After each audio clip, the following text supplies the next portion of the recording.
Muy buenas tardes a todos. En nombre del Consejo de Granos de los Estados Unidos, quiero darles la bienvenida a esta cuarta sesión del COGRA, curso básico para compradores de granos de los Estados Unidos. Antes de comenzar, les quiero recordar algunos temas logísticos importantes para el desarrollo de la sesión. En primer lugar,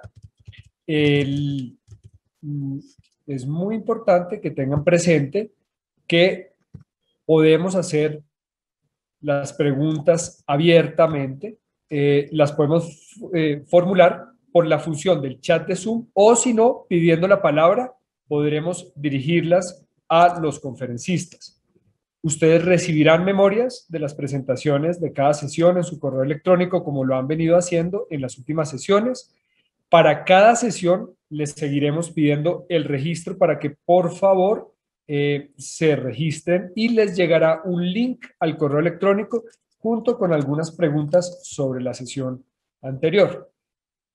Es necesario que sigamos asistiendo para poder tener la certificación, el certificado como tal de la asistencia al curso, y al final de cada sesión realizaremos una corta encuesta para evaluar como tal la calidad de la sesión, la cual les rogamos contestar. Otra vez, para que tengan presente, las sesiones serán siempre grabadas y serán puestas a su disposición. Algunas recomendaciones: mantener el micrófono apagado. Recording in progress. Salvo cuando se otorgue la palabra para hacer preguntas. Y por favor, como siempre, disponer del horario para las sesiones y conectarse 5 minutos antes del inicio. Informar, por favor, al correo cmaya@grains.org cualquier dificultad o requerimiento. Para el día de hoy tendremos en nuestra cuarta sesión una introducción a el tema de riesgo. Para eso estaremos hablando sobre herramientas básicas de administración de riesgo, el futuro como tal, y administración de riesgo de tasa de cambio y consideraciones sobre seguro de flete marítimo. Nuestros conferencistas de la sesión de hoy serán Ricardo García y Juan Felipe Cadavid. Ricardo se desempeña actualmente como vicepresidente senior de StoneX Group para Latinoamérica, con más de 30 años de experiencia en la industria de alimentos balanceados y de materias primas agrícolas, y a lo largo de su trayectoria ha desempeñado diferentes cargos en las áreas de ventas, mercadotecnia, trading de físico y administración de riesgos. Ricardo comenzó su carrera en la empresa Purina y posteriormente pasó a la empresa Minsa en México, siendo esta última donde logra involucrarse de lleno en los mercados de materias primas agrícolas y de futuros al ejercer el cargo de trader de granos dentro de la dirección de compras. Posteriormente se une al equipo de la consultoría en administración de riesgos de StoneX, con sede en Miami, desde donde hace 17 años asesora a empresas de toda Latinoamérica que producen, comercializan y consumen commodities agrícolas. Por su parte, Juan Felipe es administrador de negocios de la Universidad EAFIT y especialista en economía de la Universidad de los Andes. Tiene más de 20 años de experiencia liderando las áreas financieras y tesorerías de compañías del sector de metales preciosos, de comercialización de materias primas y de la producción de alimentos balanceados. Ha participado como miembro en 8 juntas directivas, siendo miembro activo en una de ellas actualmente. Su empresa, Consultoría Financiera, está enfocada a brindar apoyo específico en temas de gerencia financiera, gestión de riesgos, modelación financiera y negocios de banca de inversión. De nuevo, bienvenidos. Esperamos que tengan una muy provechosa sesión y en primer lugar tendremos a Ricardo García con el tema herramientas básicas de administración de riesgo, el futuro. Así que adelante, Ricardo, bienvenido y muchas gracias por tu participación. Muchas gracias, Carlos. Gracias, buenas tardes a todos. Un gusto estar con ustedes en esta presentación. Voy a compartir mi presentación en este momento para que la tengan ustedes aquí y Ahí estamos, ¿verdad? ¿Se ve bien ahí la presentación? Perfecto. Sí, bueno, el tema, como bien dice Carlos, es una introducción para ustedes en el tema de administración de riesgos, ¿no? A través de las herramientas más básicas que existen en el mercado. El mercado de los granos, el mercado de los commodities en general, pero específicamente en los granos que ustedes utilizan, siempre hay un riesgo de movimiento o fluctuación en los precios que pueden provocar la diferencia o hacen la diferencia entre tener utilidades o tener pérdidas. De la forma en la que el mercado se protege justamente para no incurrir en situaciones complicadas o de alto riesgo, es precisamente a través de las plataformas que ofrecen los mercados de futuros. Las bolsas como tales aprovechan todo el conocimiento financiero derivado de otro tipo de productos y de otros mercados para darle la posibilidad a los usuarios de granos, en este caso específico, una alternativa viable y eficiente para administrar su riesgo. Para nosotros esa es la parte más importante, ¿no? Dentro de los objetivos de esta sesión quisiera yo puntualizar, obviamente, que vamos a ver, entender un poco qué es el mercado de futuros en materias primas o commodities, comprender por qué los contratos de futuros son un reflejo del mercado del físico. Tienen que ser, porque si no se mueven en la misma dirección, no servirían para proteger nuestro riesgo. Y también, evidentemente, saber cómo usar los contratos de futuros como un instrumento de cobertura de riesgo. Lo que menos hacemos énfasis nosotros en el manejo de estos instrumentos es en la posibilidad de generar valor o dinero que nos permita tener una utilidad.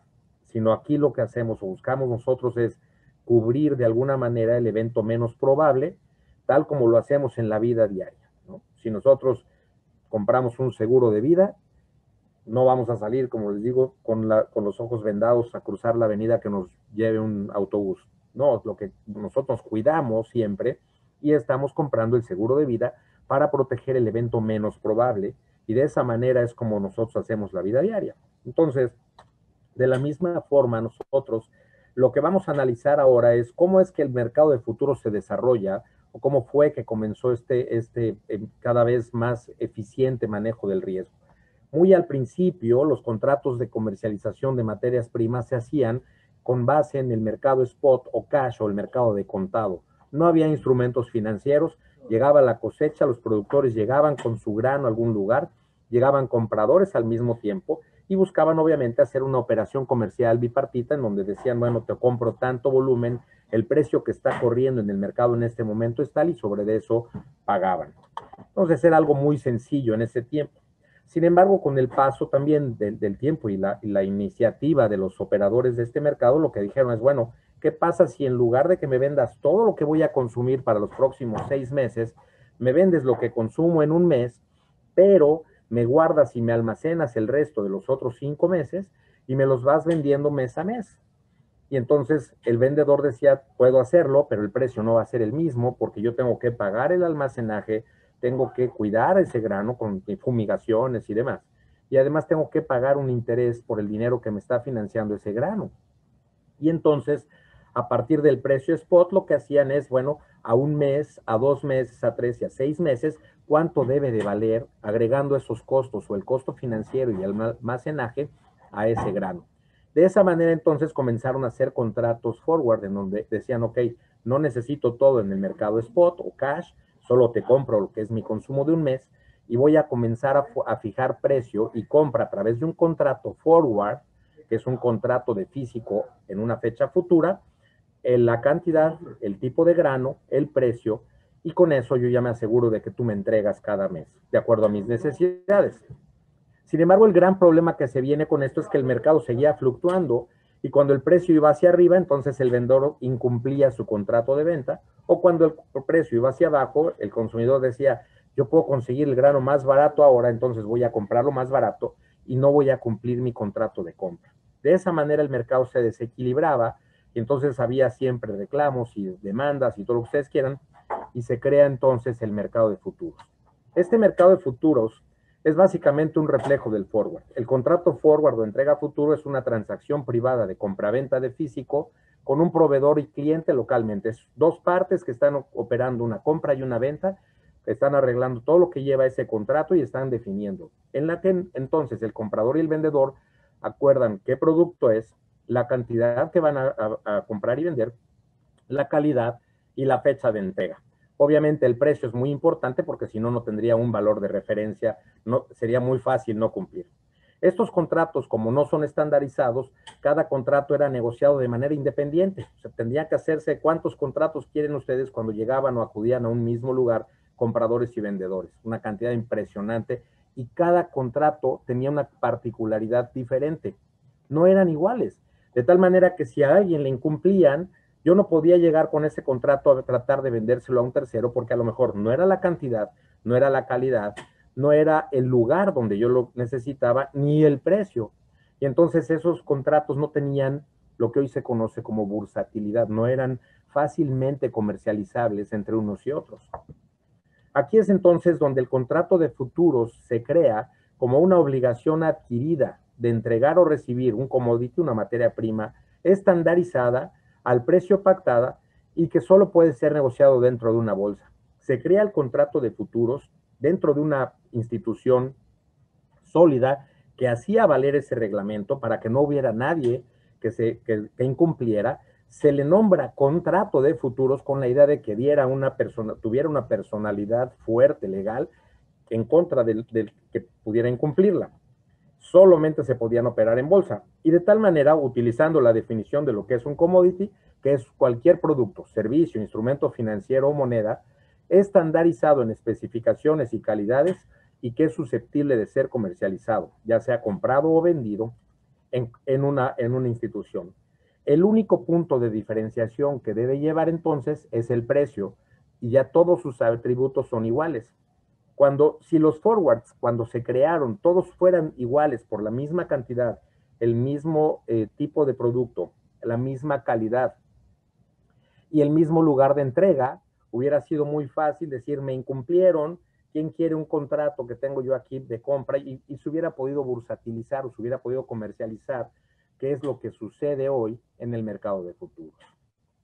Entonces, para darles un ejemplo de lo que son los contratos de futuros que operan en bolsa, tenemos las principales materias primas que ustedes conocen y muchos de ustedes utilizan, como maíz, trigo, azúcar, algodón, frijol de soya, el cerdo en canal, que cotiza también en bolsa, el cacao también cotiza en bolsa, y las divisas. En este caso, por ejemplo, pusimos el peso dólar o el euro dólar, que es el futuro que más opera en la bolsa de futuros.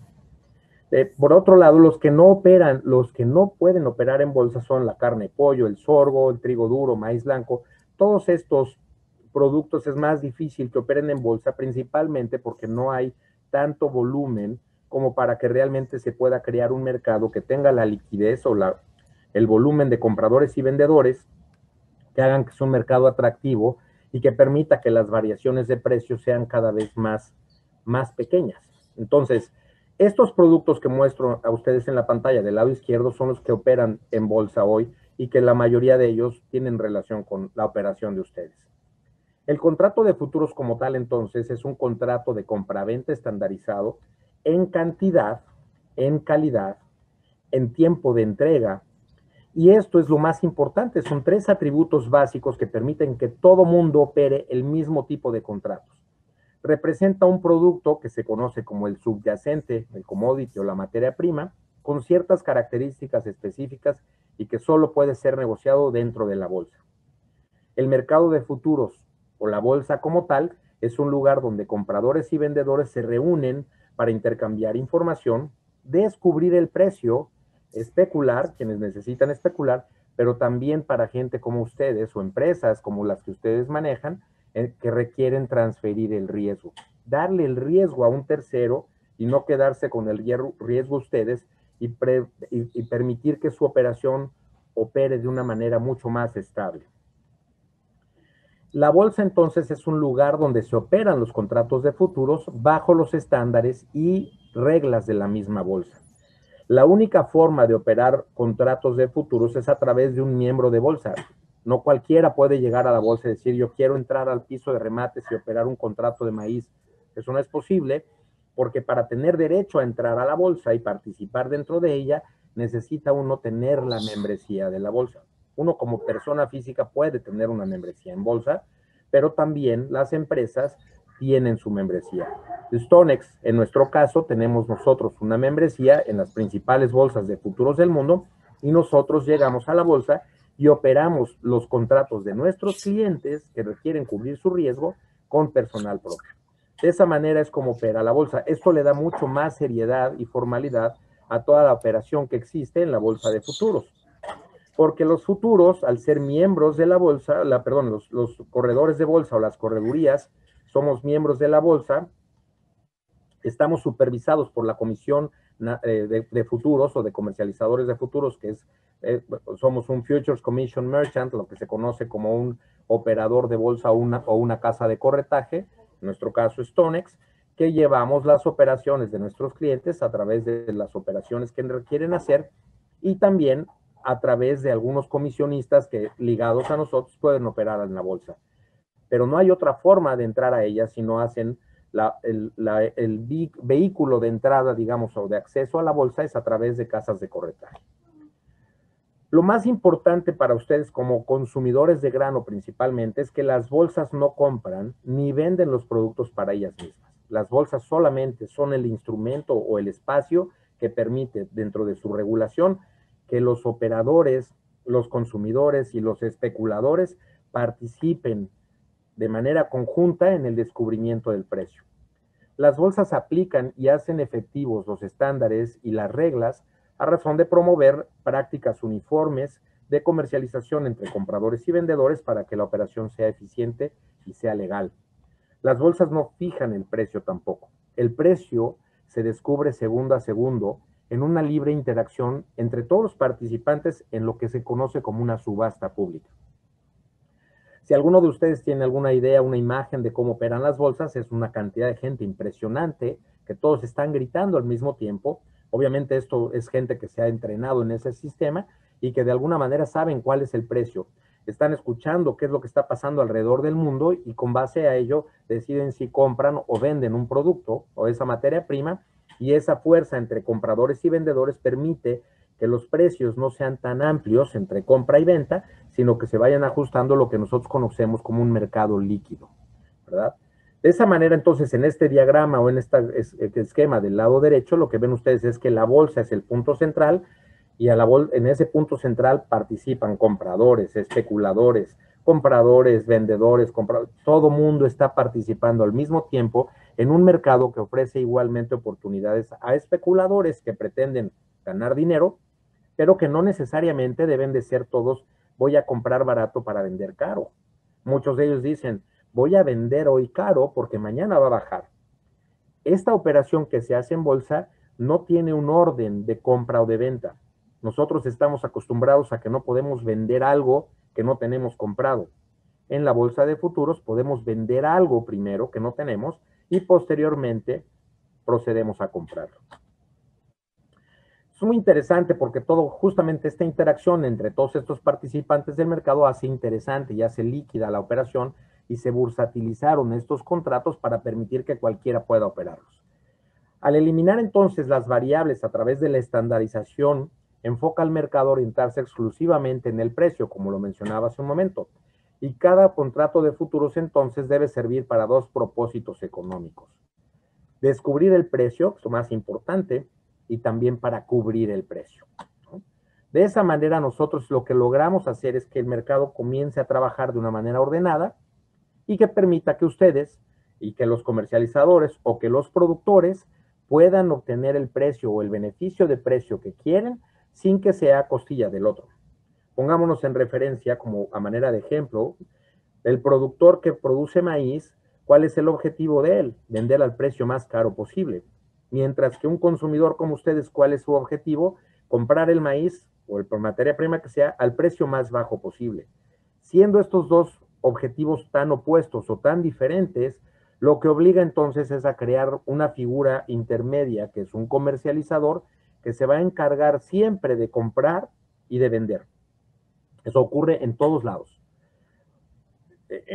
Por ejemplo, en casas de cambio, sucede lo mismo. Una casa de cambio, un banco que opera divisas, está comprando y vendiendo dólares en todo momento, no se está quedando con ellos, pero no dice, hoy no compro dólares o no compro la moneda, hoy me voy a quedar solamente a vender. Todo el tiempo están comprando y vendiendo. De esta manera igual operan los futuros. Todo el tiempo hay gente comprando y todo el tiempo hay gente vendiendo. De esa manera entonces generan liquidez. Los productos y especificaciones de cada contrato los voy a mostrar de una manera muy rápida, pero para que vean ustedes o noten que hay todo un trabajo atrás de esto muy importante que ha permitido justamente esa estandarización en los contratos de futuros. Tenemos la especificación, el contrato en maíz, son 5,000 bushels, que equivale a 127 toneladas. En fin, ahorita les explico lo que es el bushel, pero básicamente toda la parte justamente de lo que son la especificación de los contratos. Cada contrato en la bolsa tiene una especificación que opera para todos los participantes. No sé, estamos en tiempo de pausa. Carlos, o sigo, son 11 minutos, ¿verdad? Perdón, básicamente entonces es esto. Yo me sigo, ¿no, Carlos? Podemos continuar, Ricardo. Ok, gracias, perdón. Entonces, bueno, el tema aquí es básicamente ver esto. El maíz opera en bushels, que es una medida volumétrica que les quería explicar adelante. Las cotizaciones están expresadas en centavos por bushel. Un bushel equivale alrededor de 25.4 kilos y en cada tonelada métrica existen 39.36825 bushels. Por esto, permite que nosotros lleguemos a través de una conversión muy rápida al valor del maíz expresado en toneladas métricas. De esta manera, nosotros lo que vemos aquí entonces es que los contratos de futuros cotizan en diferentes meses, no cotizan todo el año. En caso del maíz específicamente, tenemos futuros de marzo, futuros de mayo, futuros de julio, septiembre y diciembre, y en la bolsa, para nosotros es mucho más fácil identificarlos a través de letras, y en este caso H, K, N, U y Z corresponde a los meses que tenemos arriba. No voy a profundizar mucho en eso, es muy sencillo aprenderlo, pero también requiere cierta práctica, pero quiero decirles a ustedes que toda esta regulación permite que no importa dónde se encuentre el consumidor, no me importa dónde se encuentre un comercializador y tampoco importa dónde se encuentre un agricultor. Esto opera para cualquier persona en cualquier lugar del mundo y en cualquier momento. Por eso hoy la bolsa de granos opera prácticamente todo el día y noche. Cierra a la 1:30 de la tarde hora del centro, abre a las 7 de la noche hora del centro y cierra nuevamente al 4 para las 9 de la mañana, vuelve a abrir a las 9:30, 4 para las 8 y abre nuevamente a las 8:30. Este es un bushel de maíz para que tengan ustedes una idea. Obviamente esto desde que comienza la comercialización de los granos, se comienza a manejar de forma volumétrica, posteriormente dieron ya un peso estandarizado, pero es una unidad de medida que equivale básicamente a lo que les decía, y esto viene en las memorias que les vamos a compartir, pero para que tengan ustedes una idea de cómo pueden ustedes convertir todo a lo que ustedes utilizan. El contrato de harina de soya, que es muy importante en la elaboración del alimento balanceado, también, pero opera en toneladas cortas. Cada contrato equivale a 100 toneladas cortas, porque es el equivalente a 2,000 libras, que son poco menos de 1,000 kilos, ¿no? En una tonelada, menos de una tonelada, y obviamente esto permite también que tengamos una fórmula que permita llegar al precio por tonelada métrica. El trigo, por ejemplo, el trigo suave de invierno que ustedes pueden llegar a utilizar en la porcicultura cuando el trigo es barato o comparativamente hablando contra el precio del maíz, permite que las fórmulas, el nutriólogo incorpore u ofrezca trigos suaves de invierno, normalmente entran muy bien a la fórmula y se pueden utilizar como forraje también. Entonces, de tal manera que lo más importante que les he mencionado es el descubrimiento del precio en la bolsa. La bolsa es el punto central y a la bolsa que fluye información de la demanda. ¿Cómo está la demanda este año? ¿Quiénes son los compradores? Hoy China está importando grano que antes no había importado. La demanda se fue hacia arriba. La oferta era la misma, pero veníamos con una muy buena cosecha. Tuvimos eventos meteorológicos que fueron adversos para el desarrollo del cultivo. Se perdió una buena parte del grano en una zona en el estado de Iowa justo antes de la cosecha, y la oferta disminuye, el precio se fue hacia arriba. Luego la política, ¿verdad? Tenemos condiciones políticas, China está poniendo aranceles, tenemos una fase 1 firmada entre Estados Unidos y China que termina este año, y en donde China se obligaba a comprar más maíz a los Estados Unidos, o en productos agropecuarios a los Estados Unidos, es más demanda, y el clima. que les dije, ¿no? No ayudó el año pasado y este año viene ayudando muy bien y el mercado se está desplomando porque con un mejor clima, incidiendo entre la cosecha, esperaríamos tener un poco más de oferta y entonces se vuelve a equilibrar o a rebalancear la oferta y la demanda. Pero lo más importante es que una vez que a la bolsa fluye toda esta información, entonces la bolsa nos da a todo el mundo precios. Todo lo que genera la bolsa en general son precios para el resto del mundo, ¿verdad? Los fundamentales, por ejemplo, lo que vemos es una posible caída en la producción de frijol de soya en los Estados Unidos, que es el segundo proveedor mundial de frijol de soya. Hay posiblemente una sequía, son comentarios aislados, no tienen nada que ver con lo que estamos viendo ahora, pero posible sequía en Brasil previo a la siembra de frijol de soya, que es el primer proveedor mundial, y entonces el mercado, China, 60% del mercado de exportación está demandando más frijol de soya a los Estados Unidos, entonces todo esto en la mente del mercado comienza a trabajar y comienza a generar en respuesta una idea del precio que tiene un comportamiento que si lo graficamos va a ser un movimiento como tal. Entre más se mueva el mercado hay más volatilidad, entre menos se mueva, más suave es el movimiento en esta curva, hay menos volatilidad, y quiere decir entonces cuando hay más volatilidad es que hay más incertidumbre de qué tan alto o bajo debe ser el precio. Cuando hay más certidumbre, la volatilidad disminuye, ¿verdad? Esta volatilidad justamente es la que ustedes deben de tener siempre en consideración al momento de tomar una decisión de compra de materia prima. Los futuros en una pantalla se van a ver entonces de esta manera y vamos a ver movimientos segundo a segundo, está cambiando, está parpadeando ese color amarillo por la pantalla y está dando una idea de lo que cualquier persona en el resto del mundo está pensando que debiera ser el precio y está comprando o vendiendo cualquiera de estas materias primas o commodities en el mercado. Cuando compramos entonces una posición de futuros, se conoce o se dice que nos encontramos largos porque es una compra, y cuando vendemos futuros se dice que estamos cortos o no tenemos suficiente inventario. Ahora bien, ¿cómo calculamos nosotros el beneficio o la pérdida por contrato? Bueno, pues es necesario saber las especificaciones del contrato para saber el valor de cada tick o el movimiento mínimo, y es necesario entender cómo está cotizando cada contrato, en dólares por tonelada corta, euros por tonelada métrica, centavos por libra, centavos por bushel, centavos o dólares por cada 100 libras. Todos estos productos tienen una forma de cotizar de manera independiente o particular, que es fácil entender, no es nada complicado. Una vez que uno se acostumbra a manejarlos, es mucho más fácil entenderlo y hacer los cálculos, incluso mentalmente, de cuál debiera ser el valor de un bushel comparado con una tonelada métrica.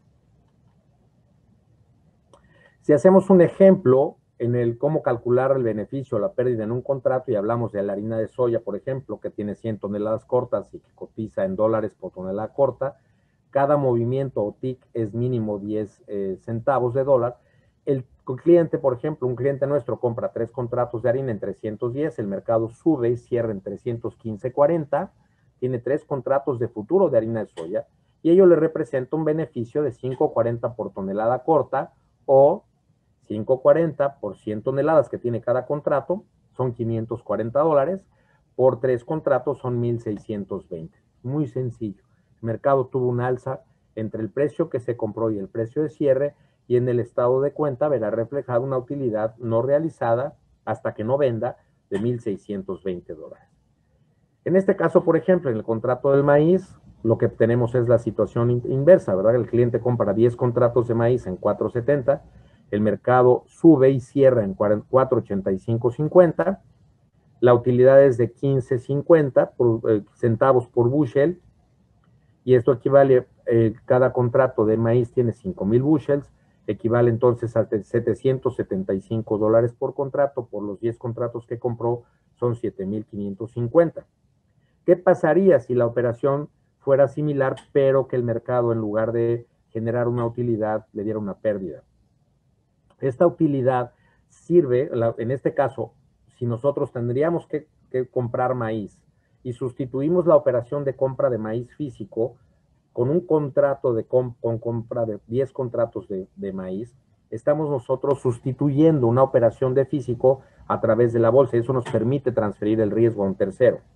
Compramos entonces 10 contratos de maíz en la bolsa, Cuando tenemos que comprar el maíz físico, el maíz subió de precio. Entonces, nosotros estamos comprados en 4.70, el maíz subió a 4.85.50. El futuro va a darme una utilidad de $775 por contrato que me van a ayudar a pagar el maíz al precio de mercado, que es 4.85.50. De tal manera que al pagar yo el 4.85.50 y aplicarle un crédito a esa compra o un descuento de $7.750, voy a regresar a mi precio original de 4.70. De esa manera opero. Si yo hago la misma cobertura y el precio que yo compré de maíz está en 4.85.50 y el mercado regresa a 4.70, entonces tengo una pérdida en lugar de una utilidad de esos mismos 15 centavos y medio o $0.1550 por bushel. Si hacemos el resultado igual, entonces me va a dar un negativo de $7.750, que ahora son un costo para mí. Pero el maíz que yo iba a comprar antes en 4.85.50, ahora vale 4.70. Mis futuros perdieron valor de 4.85 que los compré, los voy a tener que vender en 4.70, perdiendo esos 15 centavos y medio, y lo que voy a hacer es que esa pérdida la voy a compensar con un precio más barato del maíz físico que estoy comprando, con lo cual voy a regresar otra vez al precio original que yo había fijado, que es 4.85.50. ¿Okay? De esa manera opera, es lineal, digamos, de esa manera. Hay otro factor que se conoce como base, que tocaremos tal vez más adelante en otro curso, pero si nosotros sumamos el valor de una base más el valor del futuro, nos va a dar el precio total que pagamos o con el que tenemos el inventario.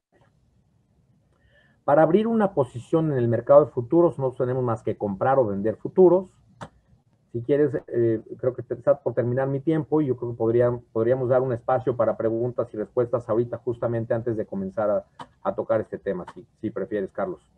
Gracias, Ricardo. Muy bien, por aquí tenemos un par de preguntas.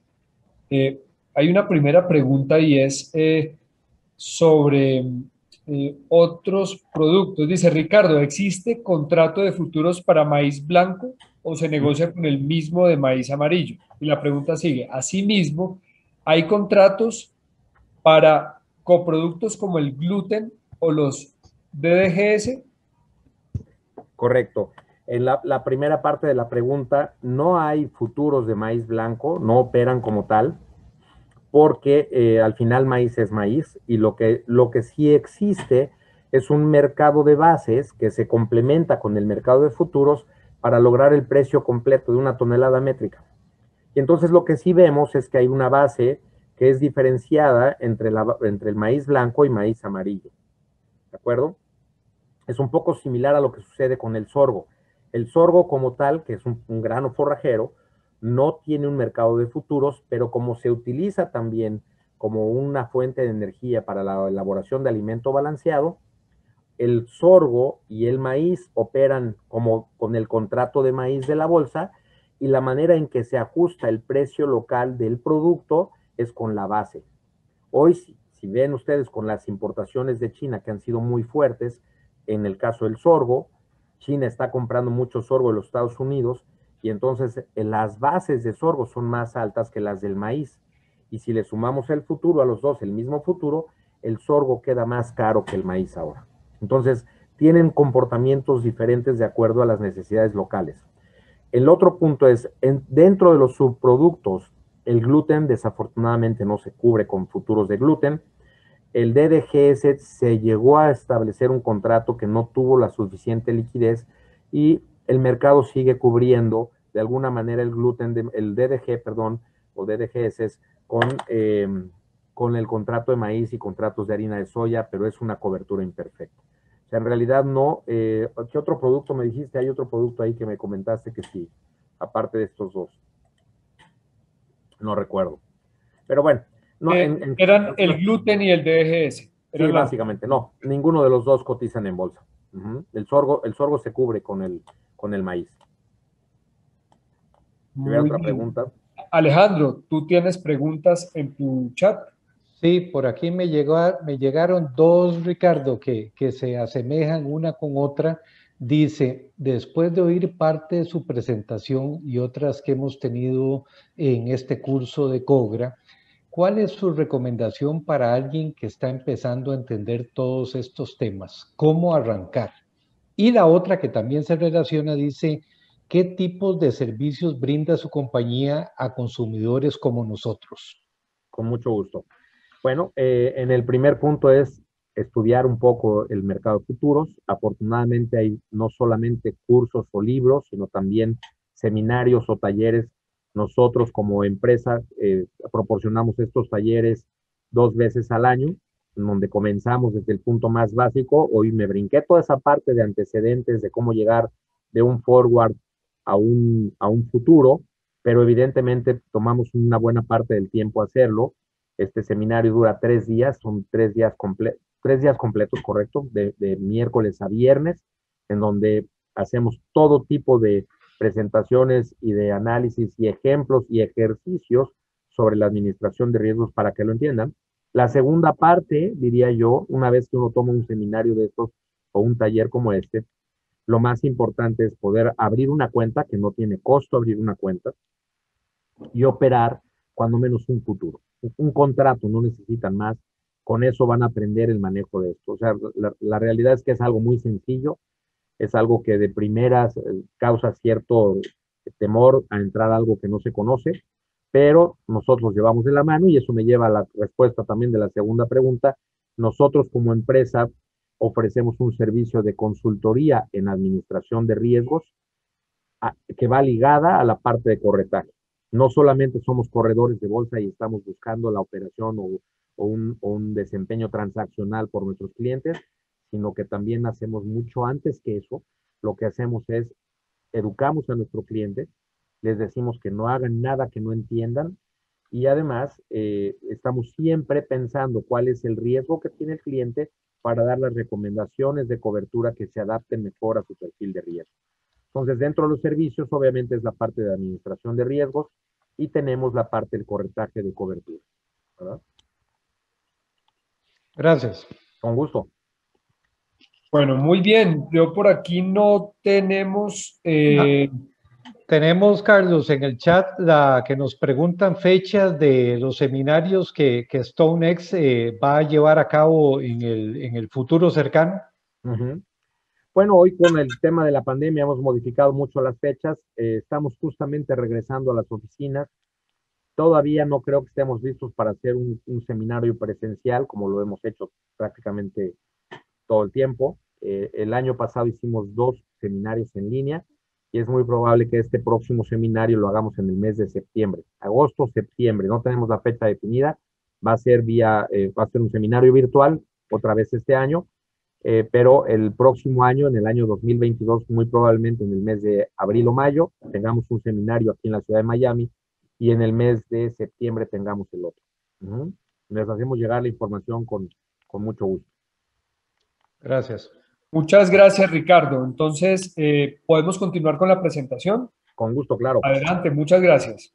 A la orden, sí. Entonces, bueno, lo más importante entonces es entender de las operaciones básicas en el mercado de futuros, cómo podemos abrir o cerrar una posición en el mercado, cómo podemos nosotros iniciar una posición. Y la manera más sencilla es, ustedes pueden comprar o pueden vender futuros, no importa, mientras ustedes estén claros de qué lado está su riesgo. Tradicionalmente, ustedes entrarían prácticamente siempre comprando futuros porque ustedes son compradores de grano y de esa manera entonces ustedes tendrían que cubrir su riesgo. Yo no anticipo una vía a través de las cuales o una necesidad a través de la cual ustedes como consumidores de granos sin tener posiciones en el mercado de futuro iniciaran una posición vendiendo futuros porque esa posición no concuerda con el riesgo que ustedes tienen. Si me explico, voy a tratar de explicarme un poco mejor. El riesgo de ustedes como comprador de grano, ustedes están consumiendo grano el día de hoy. Y el riesgo que hay es que la volatilidad que tenemos ahorita en el mercado provoque que mañana ustedes compren más caro el maíz. Si ustedes no quieren comprar el grano más caro mañana, o en una semana, o en un mes, o en 6 meses, lo que debieran de hacer es comprar el grano hoy. pero si ese grano todavía no se cosecha, lo más seguro es que no encuentren suficiente grano para comprarlo y además almacenarlo. Tampoco, en la mayoría de los casos, existe la capacidad financiera para comprar del capital de trabajo y destinarlo a comprar 6 meses de inventario, porque no resulta práctico. Entonces, ¿qué hacemos? Compramos hoy futuros sobre el contrato de septiembre y sobre el contrato de diciembre y estamos de esa manera asegurando el precio de nuestro maíz por los próximos 6 o 7 meses. De esa manera funciona. Entonces, ustedes como consumidores debieran siempre iniciar una posición comprando futuros. Cuando quieran cerrar esa posición de futuro se compensa, que quiere decir, si lo tengo comprado, lo voy a vender ahora. O intercambiar ese contrato por producto físico. Eso significa transferir la compra o la venta que tenemos de futuros en la cuenta a nuestro proveedor a través de un intercambio por físico. Las siglas en inglés del intercambio por físico son EFP. Y así lo conoce la industria. La otra es hacer o aceptar la entrega, que para caso práctico de ustedes eso nunca debiera suceder porque ustedes no tienen por qué ir a Chicago a recibir maíz. Esto es lo más interesante. El futuro siempre está ligado al precio del físico al punto de que puede convertirse en producto físico en un momento determinado. Solamente que la bolsa determina el lugar de entrega del grano y ese lugar de entrega de grano está muy lejos de donde ustedes operan. Entonces, esto lo hace impráctico totalmente para ustedes el que tengan que recibir en una entrega de grano en Chicago sin tener cómo moverla o con el costo tan alto que representaría moverla a donde ustedes se encuentran, a su granja o a su planta de alimentos. Aproximadamente el 99% de los participantes del mercado van a cerrar su posición o compensarla. Si yo entro comprando, voy a tener que vender ese mismo futuro y al momento de que yo compré un futuro de septiembre de maíz y luego vendí un futuro de septiembre de maíz, significa que ya no tengo nada porque mi compra y mi venta se compensan automáticamente y no tengo nada. No tengo obligación, aparte de a partir de ese momento ya no tengo obligación con la bolsa. Mientras yo solo tengo una parte comprada, estoy obligado con la bolsa a mantener esa posición viva o activa o equilibrada contra el mercado. Entonces, para esto, pues justamente la utilidad de la bolsa nos hace ver que el 99% de los participantes del mercado van a cerrar sus posiciones realizando la posición contraria. En el caso del mercado del azúcar, por ejemplo, que es diferente, la compensación es menor al 90%, porque hay un periodo de entregas muy importante que lleva un volumen necesario, porque muchos de esos contratos tienen que reflejarse como producto físico por cuestiones políticas principalmente. Una compra de futuros, entonces, se va a compensar con una venta posterior de la misma cantidad y del mismo mes de entrega. Yo no puedo decirles a ustedes, compremos futuros de septiembre y de diciembre el día de hoy para proteger el precio o fijar más bien el precio de compra del maíz durante los próximos 6 a 7 meses y no les voy a decir entonces que los liquiden vendiendo contratos de julio y vendiendo contratos de marzo porque no los tienen en la cuenta y quedarían entonces con 4 posiciones diferentes. ¿Qué es lo que van a hacer? Tengo comprados contratos de septiembre, vendo contratos de septiembre, la misma cantidad. Tengo contratos comprados de diciembre, vendo contratos de diciembre con la misma cantidad y de esa manera liquido mi posición. Estoy comprando y vendiendo el mismo producto y la misma cantidad. Si un comercializador, por ejemplo, que tradicionalmente va a vender futuros, esa venta de futuros la va a compensar posteriormente con la compra por la misma cantidad y del mismo mes de entrega, igual que usted. La otra, la que les decía, es el intercambio de producto físico mediante una operación que se conoce como XPIT o una operación versus cash, en fin, que son la nomenclatura, digamos, en el medio. Se hace dentro de la bolsa, pero fuera del pozo o el parquet de comercialización, que oficialmente se conoce como un intercambio por físico. Aquí es importante porque si ustedes decidieran hoy tomar una cobertura del precio para los próximos 7 meses y cerrar el año con los precios actuales, lo repito, compraríamos futuros de septiembre, compraríamos futuros de diciembre y los mantenemos en la cuenta. Y si la compra de grano que hacemos, la hacemos con un proveedor internacional que me va a vender bases más futuros, quiere decir entonces que este comercializador está vendido en contratos de septiembre y está vendido en contratos de diciembre. tienen la posición contraria a la de ustedes. De tal manera que cuando ustedes reciben el grano y le quieren fijar precio, entregan de su estado de cuenta los contratos que compraron de septiembre, se los entregan al proveedor que está vendido y él liquida esa posición automáticamente porque entra una posición de compra idéntica en el mismo número y mismo mes de futuros que se va a encontrar con una posición idéntica pero vendida y se va a liquidar esa posición y desaparece de su cuenta. Y el precio que ustedes le dan del futuro lo van a agregar a la base que compraron y eso les va a dar el precio al que ustedes van a pagar el grano. Es una operación muy común y muy eficiente. La otra es la entrega que les digo, que básicamente el que no necesita esto, un productor en el estado de Iowa puede ver un incremento de precios muy importante, no encuentra a quien le pague ese precio en el mercado local y puede vender los futuros en la bolsa y decirle a la bolsa que quiere entregar ese maíz. Y entonces la bolsa va a sortear esa entrega con quienes están comprados y les va a llamar a entregas para que acudan al lugar donde tienen el grano y le entreguen el grano y le paguen el valor que hizo en la bolsa. Bajo otras circunstancias es difícil encontrar una operación igual. Para ustedes va a ser muy poco probable y antes de que comience el periodo de entrega de físico, ustedes no deben tener ya posiciones o no deberían tener posiciones abiertas en ese contrato, principalmente si son compradas, que sería la posición natural de ustedes. La otra parte, evidentemente, es cómo nos ayuda esto a administrar riesgos, ¿verdad? La cobertura, básicamente, si la hacemos utilizando futuros, quiere decir que si yo tengo producto físico y yo tengo el riesgo de que el mercado caiga en lo que yo lo uso, o que mi competidor compre el maíz después, o el grano que sea, y pueda tener un costo de alimentación más bajo, puede vender su producto terminado más barato que yo porque su costo es más bajo. Para evitar esto, entonces, yo puedo mantener mi posición a mercado teniendo el físico en mi almacenaje, pero vendiendo futuros y de esa manera el precio va a estar a mercado fluctuando todos los días. Ahora bien, si yo no tengo físico, mi riesgo es que el precio suba y si yo no quiero que suba, entonces voy a comprar futuros para fijar precio a mi próxima compra, como en el ejemplo que les di yo hace un momento, cubriéndonos con septiembre y diciembre. De tal manera que entonces las coberturas de riesgo son si estoy largo físico o comprado en físico, vendo futuros. Siempre es la posición contraria. Si yo tengo propiedad del commodity, voy a vender el futuro. Tengo propiedad de la materia prima, voy a vender futuro. ¿Quiénes utilizan este tipo de cobertura? El productor, principalmente, porque le interesa vender. Y para él es más fácil vender en futuros que ir a venderle a todos sus consumidores. Tal vez todos los consumidores dicen, yo te compro un mes, pero los siguientes meses yo vengo el mes que entra y te compro de nuevo. En realidad, los agricultores como tal en Estados Unidos, aunque utilizan todas estas herramientas, no es tan común que ellos hagan esa cobertura, pero eventualmente puede ser que lo utilicen. Quien utiliza este tipo de cobertura prácticamente siempre es un comercializador. Un trader de granos, yo lo hacía en mi época de comercializador de granos, yo lo que hacía era justamente que en el momento en que yo compraba el grano y le fijaba precio, vendía los futuros. Yo no sabía todavía quién me iba a comprar el grano que yo compraba, pero sabía que lo iba a vender porque yo no lo iba a utilizar.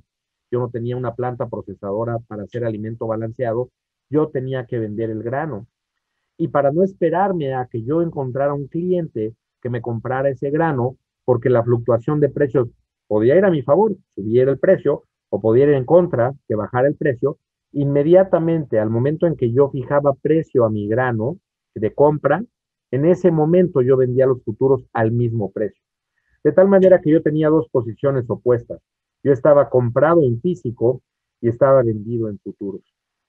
Y esas posiciones se tienen que hacer siempre de manera simultánea. De esta manera lo explico siempre en todos nuestros cursos, porque de esa manera yo no digo, voy a primero vender mi físico y después voy a comprar mis futuros. Eso no funciona así, porque si yo primero vendo mi físico y tengo que comprar los futuros y me espero y el mercado sube y los compro arriba, el diferencial que están ustedes viendo aquí es pérdida directa a mí.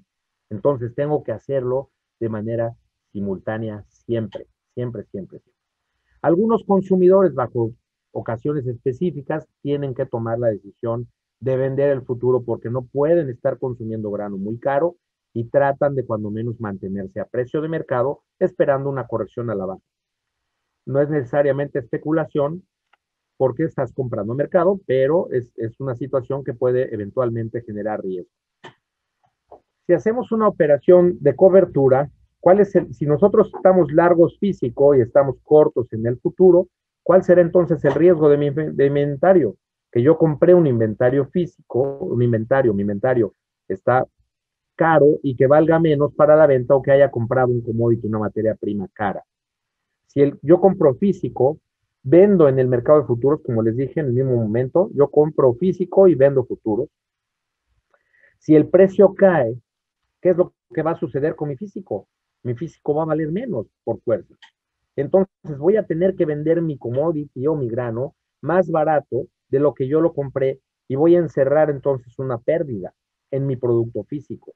Esa pérdida que marco de color rojo con esa flecha del lado izquierdo, la voy a compensar con una operación simultánea en el mercado de futuros, porque cuando yo compré físico y vendí futuros, vendí mi físico y compré futuros.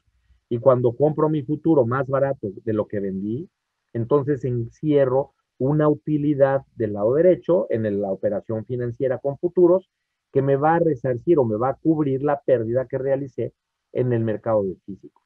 Esa es la manera más eficiente de cubrir el riesgo en el mercado de futuros con operaciones, por ejemplo, de grano, ¿no?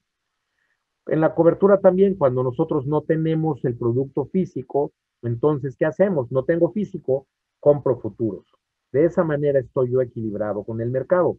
¿Quiénes son los que utilizan esto? Los comercializadores normalmente y los consumidores tal vez. Si ustedes se fijan, aquí no están los productores, porque esta operación sería netamente especulativa. El estar largo futuros o el estar comprado futuros equivale a lo mismo que tener maíz sembrado en la parcela. Entonces, no necesitan hacerlo. Ellos lo que tienen que hacer, el productor no opera en este tipo y el día que un productor opere así, estaría especulando. No tengo grano, entonces compro futuros, ¿no? Estoy haciendo mi operación simultánea. No tengo grano, compro futuros. ¿Quiénes lo utilizan? Comercializadores y consumidores. Y esta sería la operación. Estoy corto físico, no tengo físico, voy a comprar futuros. ¿Cuál es el riesgo entonces para mis próximas compras?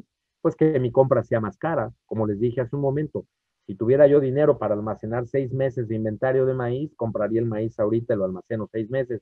Aún así sería impráctico. Prefiero tener el dinero produciendo en otra cosa. Y lo que haría yo es comprar en el mercado de futuros una posición de futuros y entonces esperarme, porque si el mercado sube, no tengo inventario, el mercado sube, en el mercado del físico voy a tener una pérdida, digamos, o un costo más alto en el precio que voy a pagar de maíz, mientras que en el mercado de futuros que compré al mismo tiempo, ¿no? Entonces va a subir el precio y lo que voy a hacer es que en el mercado de futuros voy a encerrar una utilidad. Y esa utilidad que me da el mercado de futuros me va a ayudar a compensar la pérdida que tengo en el mercado de físico. De tal manera, entonces, hedgers es la palabra, como se dice en inglés, a quienes cubren riesgo. Quienes cubren riesgo buscan utilizar el mercado de futuros para minimizar justamente el riesgo aquí son los que participan de esta manera en el mercado, son productores, almacenadoras de granos, molineros, banqueros, los importadores, exportadores, comercializadores. Básicamente son quienes lo hacen. Los especuladores, ellos toman un riesgo muy grande, ellos tienen que saber qué es lo que están haciendo en el mercado o van a terminar con una pérdida, pero ellos son quienes asumen el riesgo y el otro punto importantísimo, suministran liquidez. Eso permite que en cualquier momento uno de ustedes quiere comprar y vender un contrato de futuros del producto que sea que opere en bolsa, siempre a través o ya gracias a los especuladores que están en el mercado, siempre van a encontrar quien tome la posición que ustedes quieren vender o comprar en el mercado de futuros. Les llaman locales a personas físicas que solo se dedican a hacer eso para su propio beneficio, no como empresa. Hay fondos especuladores que manejan fondos de inversión, hay fondos de índices que también siguen el comportamiento de las materias primas y lo que se conocen como hedge funds también. Las bolsas lo que tienen interesante es que los márgenes permiten que los futuros operen, ¿verdad? Si yo tomo una operación de futuros de compra y el mercado cae, la caída de precio que existe entre el precio que compré y el cierre del mercado yo tengo que depositarlo a la bolsa para mantener mi posición equilibrada. Sin embargo, lo que hace que la bolsa de futuros tenga un atractivo especial, tanto para especuladores como para participantes que quieren cubrir su riesgo, es la capacidad de apalancamiento que ofrece. Los operadores, quien tiene un contrato, opera el valor total del contrato de futuros con un capital relativamente pequeño. En lugar de comprar 6 meses de inventario con lo que vale una tonelada de maíz de aquí a 6 meses, por todo el tonelaje que requiero, prefiero comprar contratos de futuros que probablemente me van a requerir de monto inicial, que es un depósito de buena fe que se hace a la bolsa, tal vez del 5%, el 4%, rara vez exceden el 7%, pero son dueños ustedes, con un contrato ustedes depositan esa cantidad y ya son dueños de 127 toneladas métricas. Entonces, los operadores controlan el valor total del producto con un margen inicial muy pequeño. Ese margen inicial es la suma de dinero necesaria para poseer un contrato, ya sea comprado o vendido, y ese margen inicial es determinado por la cámara de compensación de la bolsa, que se encuentra dentro de la bolsa, la cámara de compensación. Sin embargo, como les dije, cada día que pierda valor ese futuro, solo tendrían que depositar la pérdida que pudieran tener aun cuando no han cerrado la posición. De esa manera, por una parte, hay un depósito o margen inicial que debe mantenerse intacto siempre al poseer un contrato.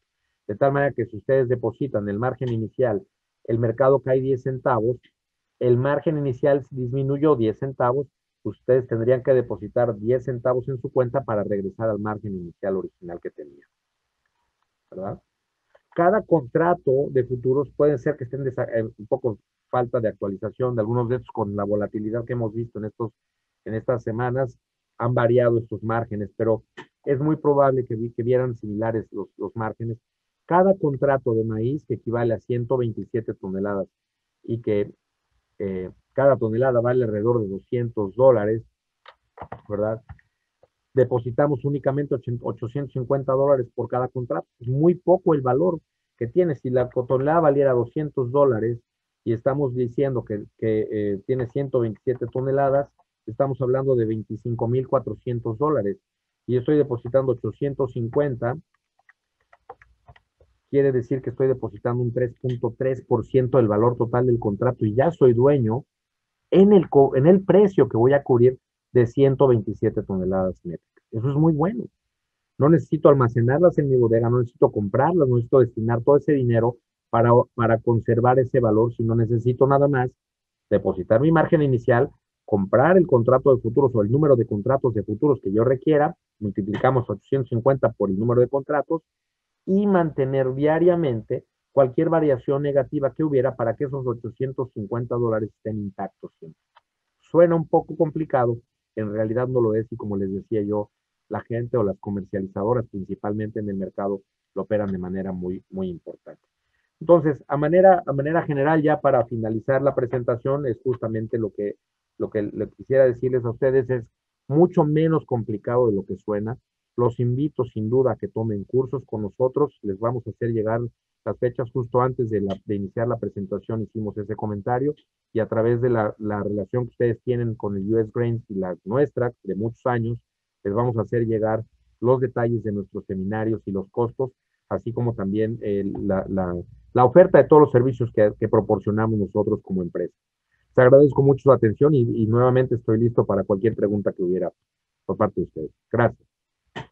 Muchas gracias, Ricardo. En efecto, tenemos algunas preguntas por acá. La primera pregunta que veo en el chat dice, mencionaste que los especuladores dan liquidez, pero son responsables también de la alta volatilidad al poder comprar y vender volúmenes tan altos. ¿Quién los controla? La Comisión Federal de Operadores de Futuros y también la Asociación Nacional de Futuros los controla, son dos entidades reguladas, además de que las bolsas son una organización que le llaman autorregulada, y entonces para que los fondos operen, pasan prácticamente o tienen 3 entidades que los están regulando todo el tiempo. Las bolsas tienen que estar conscientes de que deben de aportar el marco de referencia para que los especuladores operen sin que arrinconen el mercado. No tienen capacidad de hacerlo. Hoy hay tanta gente operando estos mercados que resulta realmente, voy a decir, prácticamente imposible. No voy a decir imposible, pero prácticamente imposible. Es muy difícil que los especuladores logren arrinconar al mercado. Si lo hacen y llegan a hacerlo y son detectados por las entidades regulatorias, no solo les pueden prohibir volver a operar en estos mercados, sino que pueden verse no solo con multas, sino hasta cárcel.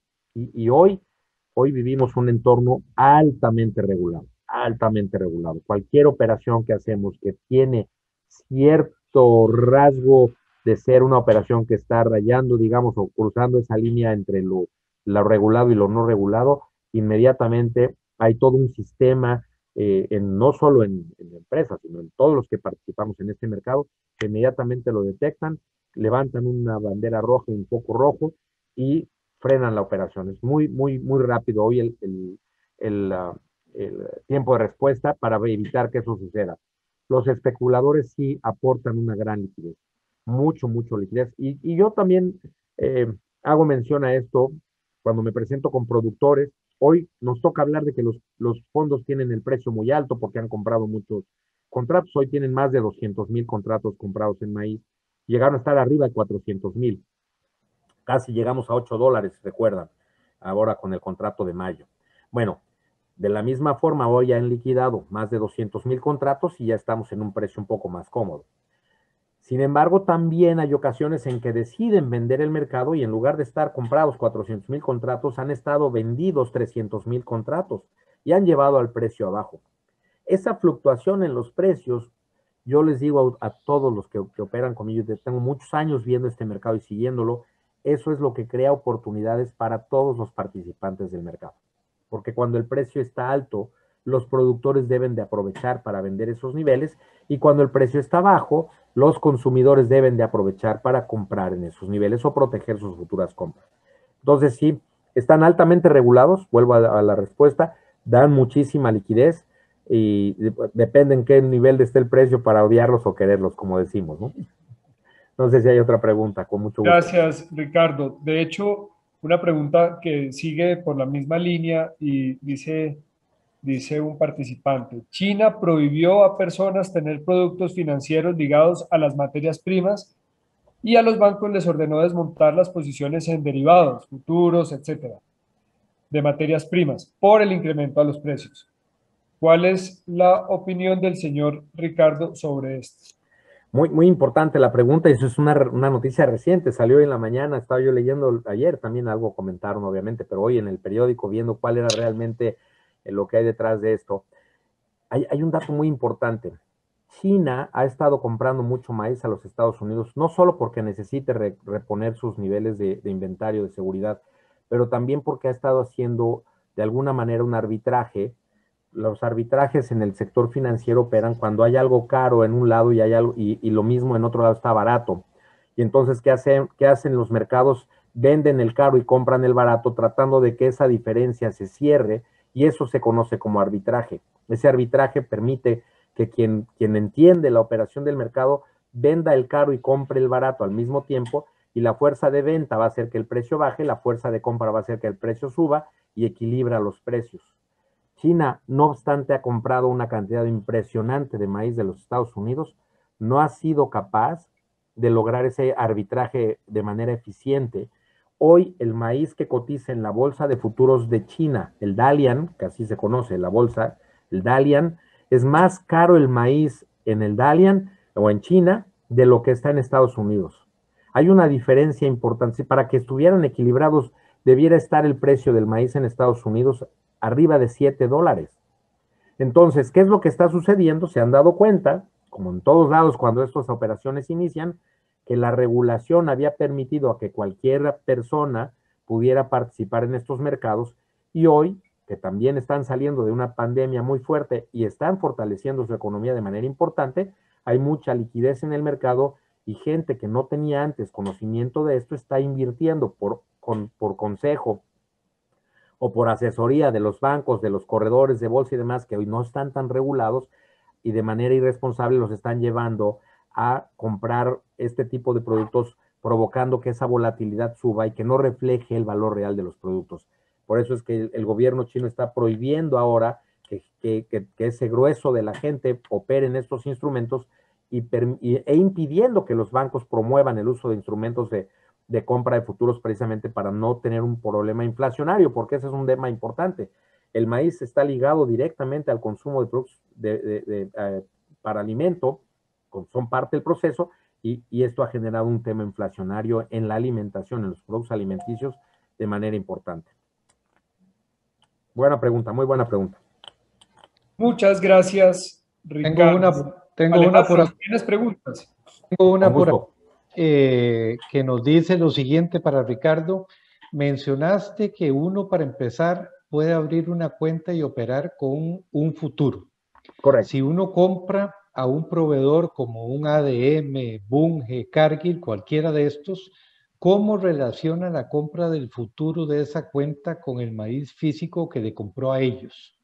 Correcto. Entiendo que también con ellos uno puede comprar el futuro del producto que les compró sin tener que abrir una cuenta. ¿Cuál es la ventaja de uno u otro? Ok, muy bien, muy buena pregunta también. Claro, evidentemente nosotros no cobramos por abrir la cuenta se abre sin ningún problema. En el caso de que quieran hacer un solo contrato, hacemos un solo contrato y se deposita ese margen inicial y opera sin problemas y se mantiene con el precio equilibrado, ese margen inicial siempre intacto. La operación de compra de futuros sirve justamente cuando no tenemos nosotros proveedor de grano y necesitamos fijar el precio y no podemos hacerlo a través del proveedor. Entonces, esta es una de las herramientas que nos permite hacerlo de manera independiente y proteger mi precio en la cuenta y después le compro a mi proveedor y a mi proveedor le entrego mis futuros.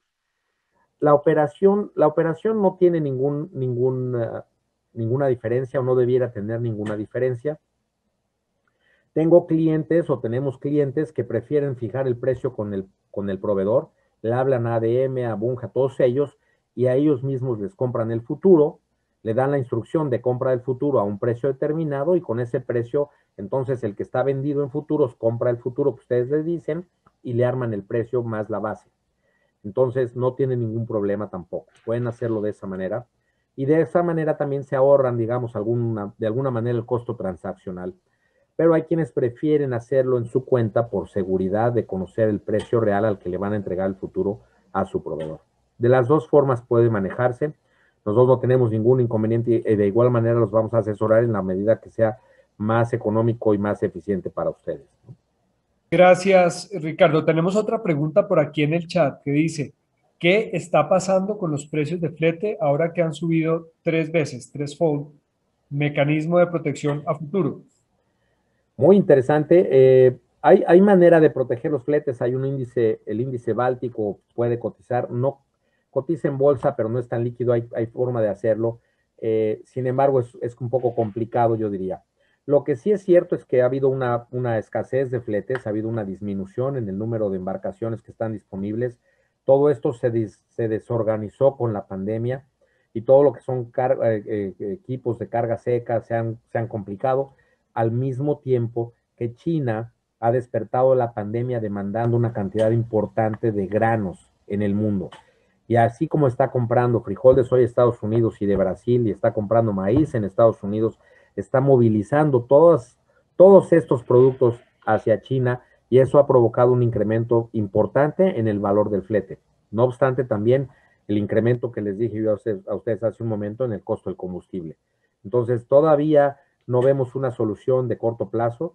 Recientemente, justo en Costa Rica, tuvimos una conversación muy interesante en lo que está pasando en el mercado de fletes y no vemos que sea una situación que se vaya a corregir en el corto plazo, ¿no? Vamos a tener que vivir un poco más con esto hasta que se reorganiza nuevamente la oferta de buques.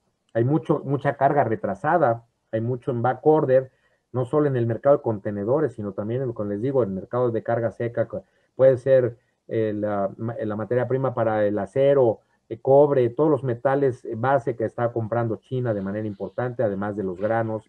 Todo esto ha desorganizado el mercado. Todavía veremos un poco más esa actividad, ¿no? Muchas gracias, Ricardo. Creo que no tenemos más preguntas, ¿cierto, Alejandro? Así es, continuamos. Bueno, entonces, Muchas gracias por tu presentación. Con gusto. Ha sido un gusto tener mucha más claridad en un tema que para muchos resulta bastante complejo, y muchas gracias por abrirnos la puerta a este tema tan interesante. Con mucho gusto. Entonces, Las memorias están ahí para todos. Ahí van mis datos de contacto.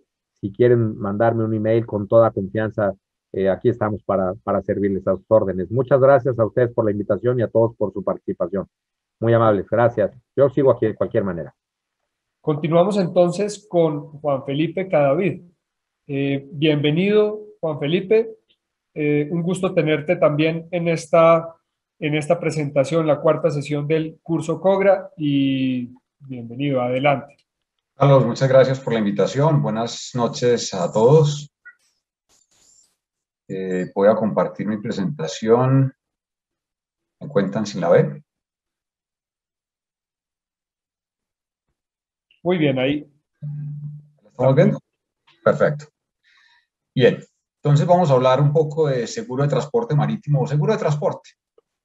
Y nos vamos a remitir a un tema de administración de riesgo. Esto es un tema de gestión de riesgo. Lo primero es, partiendo desde los Incoterms, que yo sé que todos ustedes ya hicieron en un par de sesiones previas un entendimiento de los mismos, vamos a mirar los dos extremos en los Incoterms. El primero es, yo puedo comprar ex-works que me entregan en la fábrica del proveedor, o en el otro extremo yo puedo comprar DDP, que me entregan en mi fábrica ya nacionalizado y completamente con todos los costos de logística y de internación cubiertos.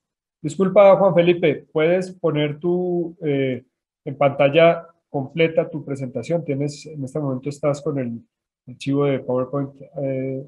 Eso. Aquí está en pantalla completa, ¿ya está? Sí, señor, ya la vemos en pantalla completa. Gracias. Perfecto, gracias. Entonces, ¿qué va a definir que yo compre un término o el otro? Primero, pues obviamente una cotización es una relación costo-beneficio entre lo que me está cotizando el proveedor, y segundo, lo que yo soy, las capacidades que yo tengo como en logística, tanto marítima como terrestre, y debo hacer ese balance. Tengo casos de compañías, por ejemplo, como empresas públicas en Colombia, que tienen una capacidad muy grande de traer y le gusta, por definición de riesgo, para garantizar sus tiempos de entrega, él se encarga de la logística. Y en el otro extremo hay compañías que simplemente dicen, no, póngamelo en planta, en mi planta de destino. Digamos que la generalidad es que nosotros podemos tener términos intermedios de costo y flete, o FOB, o costo, seguro y flete. Y aquí, como les decía, es un término, el CIF es un término muy utilizado cuando yo voy a hacer compras esporádicas en el año, está bien. Mi sugerencia tiene un problema, y es que yo no negocio el seguro que mi proveedor está comprando por mí. Ese proveedor que me cotiza costo, seguro y flete, CIF, él compra un seguro en origen, pero yo no tengo capacidad de negociar coberturas, deducibles y amparos. Entonces, ahí hay un tema en gestión de riesgo que yo puedo quedar un poco expuesto. ¿Cuál es mi sugerencia? Compre, si usted va a ser un importador frecuente, negocie su propia póliza de seguro, en la que usted va a negociar qué coberturas tiene, qué deducibles tiene, y adicionalmente lo va a negociar con una compañía de seguros local en su país de operación, ¿sí? Cuando usted compra, por ejemplo, en China y compra CIF en China y esa carga tiene algún problema, usted va a tener que ir a reclamar en el país, en China, y consiga abogados en ese país, y puede encarecer dramáticamente su operación.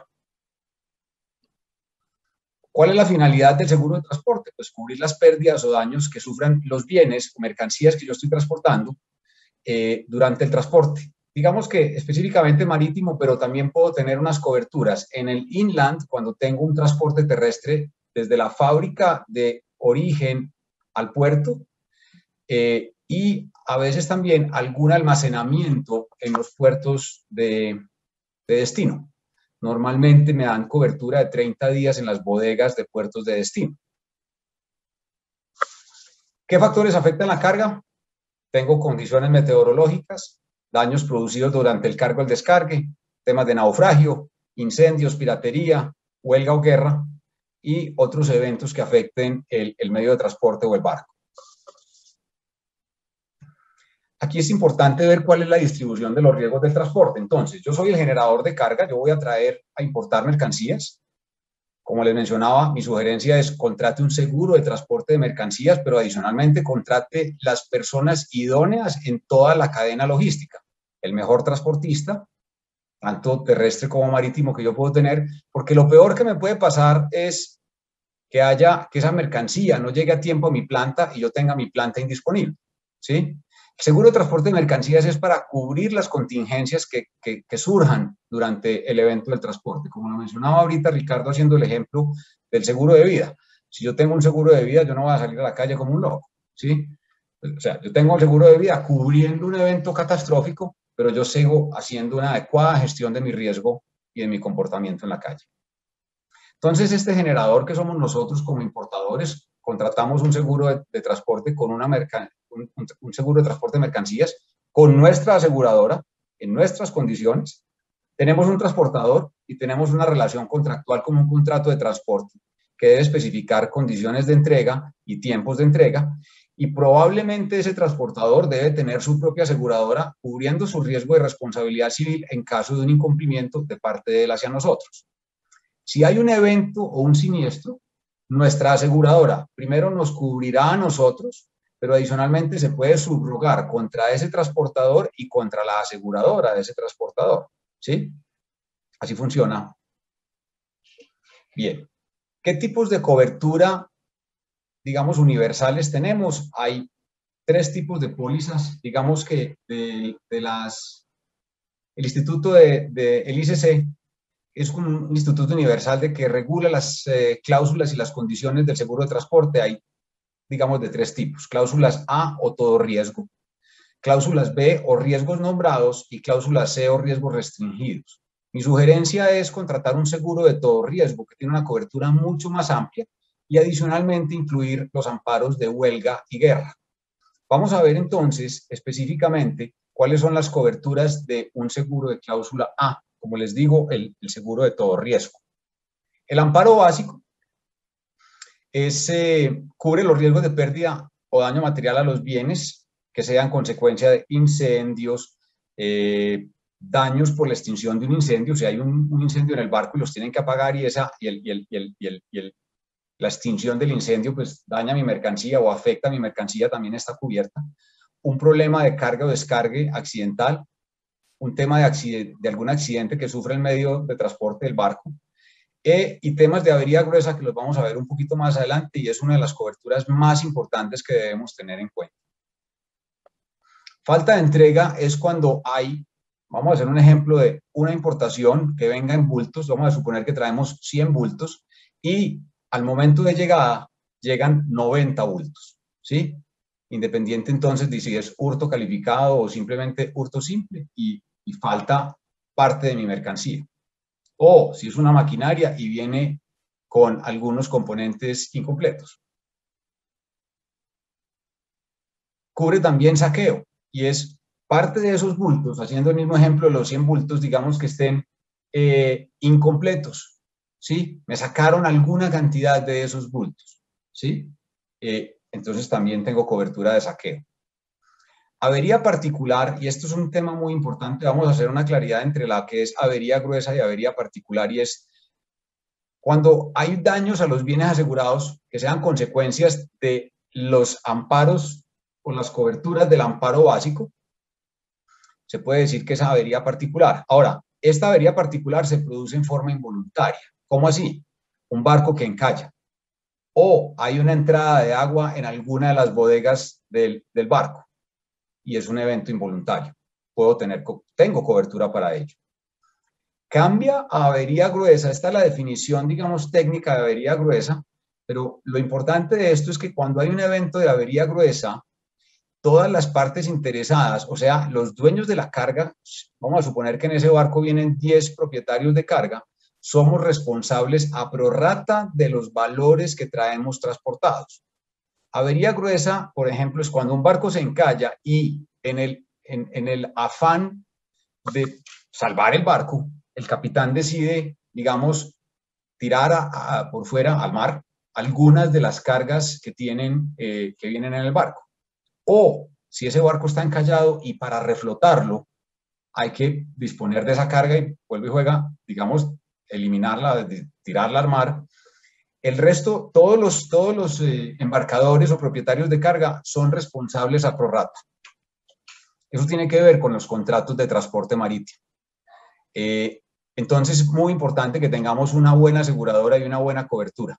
En años anteriores, yo tuve la experiencia de un evento de avería gruesa que cuando ya se estaba, digamos, se nombraron los ajustadores, que son los encargados de liquidar el valor del daño, e iban a liberar la carga de los que seguíamos en el barco, pues simplemente nos decían o depositábamos en efectivo la prorrata que nos correspondía, y era un evento de avería gruesa importante, un evento de cuantía alta, o si teníamos una aseguradora calificada A en el mercado de asegurador de Londres, pues expedía una garantía de que ella iba a cubrir nuestras pérdidas o las pérdidas correspondientes de la avería gruesa, nos liberaban la carga. Entonces, por eso es muy importante tener una muy buena aseguradora respaldando esto. Los eventos de guerra y huelga, digamos que la diferencia es cuando se da en aguas internacionales, se considera guerra, que son eventos de guerra, rebelión, insurrección, actos hostiles, básicamente actos malintencionados de terceros, azonadas, motines y demás.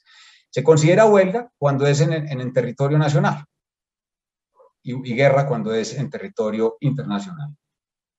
Quiero ver cómo voy de tiempo.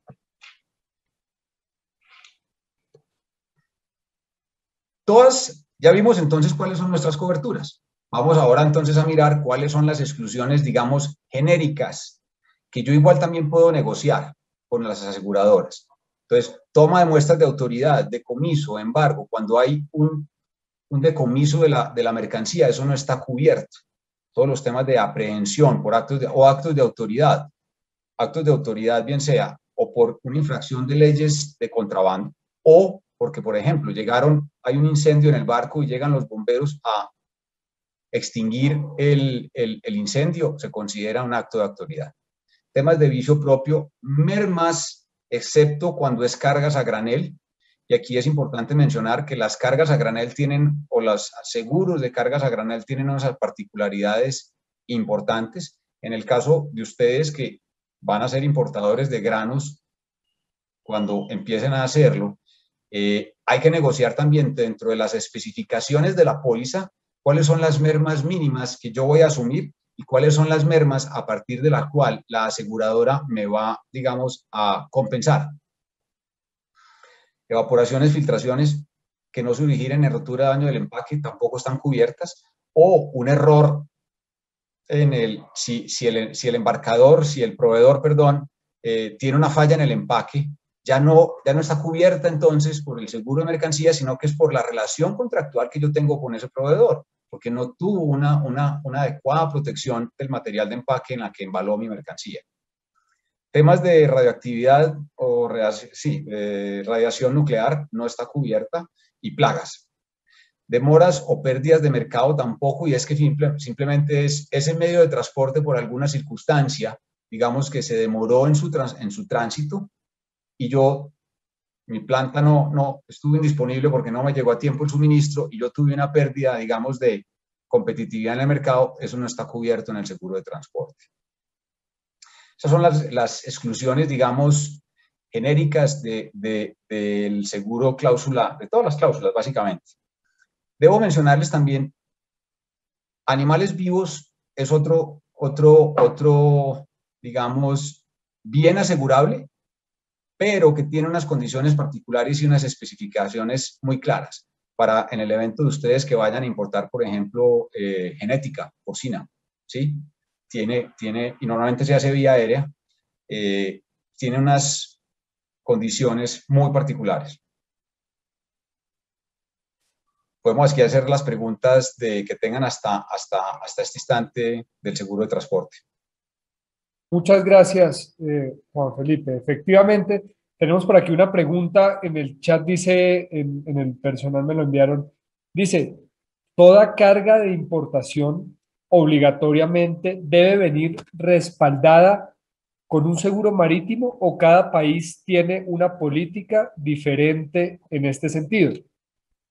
Ok, vuelvo y juega. Esto no es un tema de política, digamos, de país, es un tema de mi gestión de riesgo. Yo puedo venir sin seguro. Lo que pasa es que es un riesgo excesivo, ¿sí? Es como si les comprar un coche y no tener seguro es una decisión personal, ¿sí? Pero en países como los nuestros, donde, digamos, la siniestralidad pueda ser alta o los eventos, pues la ocurrencia de eventos, bien sean accidentes o en robo, sea alta, pues es un tema de mi exposición de riesgo. ¿Cuál es mi apetito de riesgo? En temas de legislación, no creo que haya una obligatoriedad de tener una cobertura de seguro de riesgo, ¿sí? Pero, como les digo, es un exceso, pues es una exposición de riesgos alta yo venir descubierto, como les mencionaba. Si hay un caso muy cercano, público, vieron el evento del Canal del Suez hace poco menos de 2 meses, donde un barco con contenedores, creo que uno de los barcos más grandes de contenedores del planeta, encalló cerca de 20 días, pero adicional de encallar, pues digamos que perturbó o hizo inoperante todo el tráfico a través del Canal del Suez.